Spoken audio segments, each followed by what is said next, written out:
Thomas Pesquet, le Français de 38 ans, fait figure de petit jeune face à ses coéquipiers, l'Américaine Peggy Whitson, 56 ans, et le Russe Oleg Novitsky, 45 ans, commandant de bord.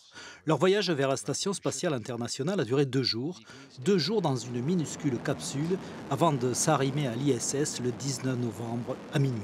Et puis le 23, toute sa famille, tous ses amis, toute la France, le monde entier le découvre dans une conférence de presse à 400 km au-dessus de nos têtes. On s'est adapté très vite. On n'a pas été malade du tout. Tout le monde se sent super bien. Finalement, travailler en apesanteur, c'est hyper naturel. Au bout de quelques heures, on s'oriente à prendre les virages en 3 dimensions, monter, descendre, travailler à l'envers. Donc tout ça, ça s'est très bien passé.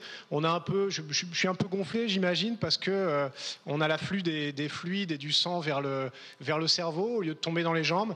Mais c'est normal, ça va se résorber au bout de quelques semaines ou quelques mois.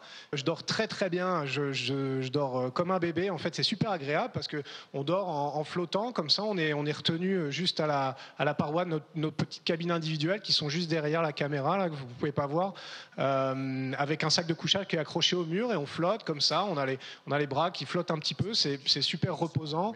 Thomas a commencé ses journées marathon. Il doit réaliser des expériences, mais aussi parfois régler des petits soucis ménagers, comme à la maison.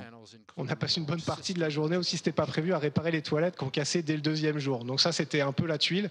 Mais en même temps, je me dis que ça arrive au début de la mission, ça y est, on a utilisé notre quota de malchance et maintenant, ça devrait marcher jusqu'à la fin. Du moins, j'espère. Thomas Pesquet n'a pas encore eu le temps de faire des photos de la Terre depuis la coupole de l'ISS. Il s'y consacrera ce week-end.